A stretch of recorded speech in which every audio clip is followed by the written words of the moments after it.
I just got back from a week-long life-changing Joe Dispenza retreat, and these are the main things that I learned. So if you've been following my page for a while, you know that I've been deep into the metaphysics side of things for years. And to give you context so you understand what I'm going to tell you, I want to give you a little bit of my story.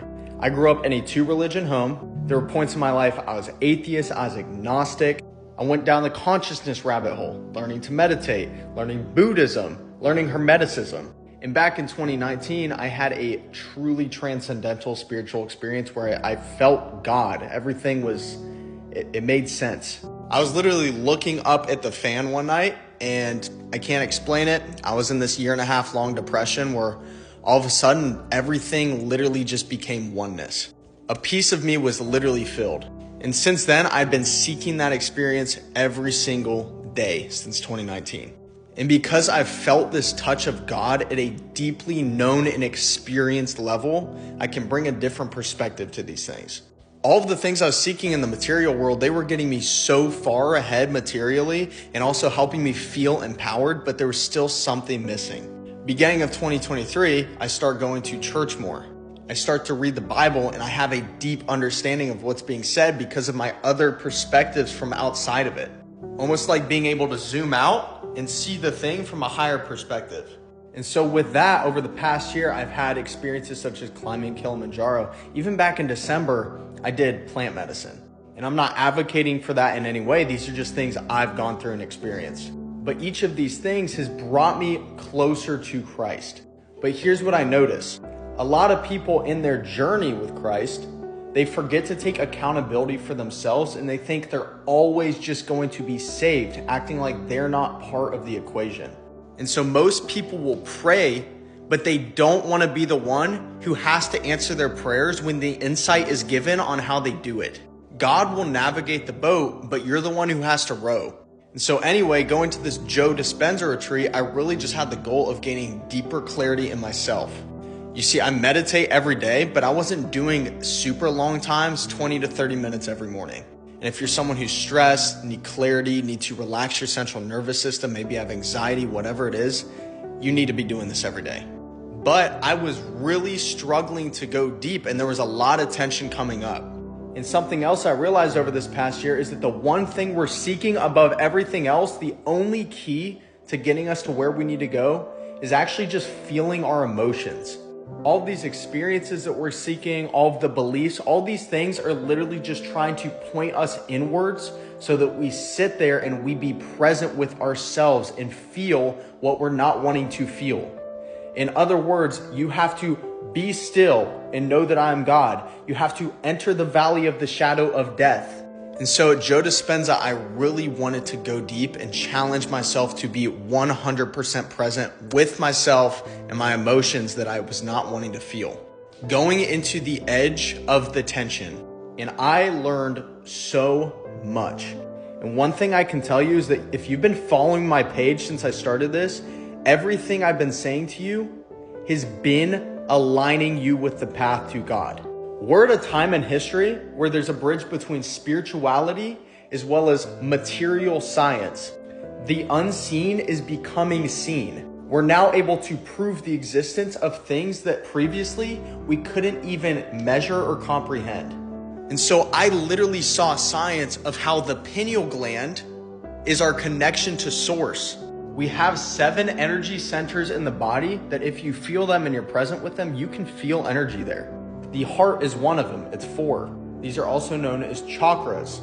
The heart is the bridge between heaven and earth. Why do you think Jesus is always pointing to the Sacred Heart? And so as we clear these energy centers and we go up the body, what we do is we also clear emotional blocks. You can't see the truth in your life if you're blinded by your emotions. For example, you may say, I can't do blank, but you may only say that based off of a past experience that made you view reality that way. So it's not that it's actually true, it's telling you that the emotion you gained from the past experience is telling you it's true. Kind of like you're trying to view the sun through glasses that have mud over the lens. You're just not going to see the light, and you're going to convince yourself that it's dark. And so this pineal gland, it's also known as the seat of the soul. It's a transducer, which means it can take energy and turn it into something else. It has piezoelectric properties, which means basically if it's touched with pressure, that pressure can be turned into energy. And energy can be turned into pressure or a sensation. And so I was learning some breath techniques there that help you ascend Jacob's ladder, the 33 vertebrae that activates it. And I was learning how to be present in these energy centers in the body so I could feel the emotion, which would allow me to clear out the blocks that are not meant to be there so that I can move up and clear out more. And even when the Pharisees asked Jesus where the kingdom of heaven is going to be, he said it's not going to come by observation because the kingdom of heaven is within you. Everything you've been learning is a signpost trying to take you back to the truth.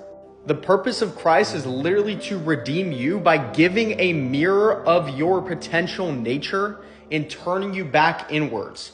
And what I mean by that is he came to show you how to put yourself on the cross and follow him. How to surrender yourself, allow yourself to go into the darkness of your emotions and allow your old identity to die so that you may transcend it and rise above it to be born again in Christ. And so if this is sounding too esoteric or like a lot of woo-woo stuff going on, I want you to bear with me because it's going to make more sense in a few. The point of this is that God cannot have earth as it is in heaven happen unless the people on earth allow it to happen by opening up to it, which means God needs us to do his will and we need God to do the same, which means we have to align ourselves with God. And so I drew on this beautiful paper towel drawing for you to understand. I saw science here that shows this thing. This is called a wave, a frequency. You know, it's like if you look at a sound wave, it goes like this. And if I go like this, it gets like really fast.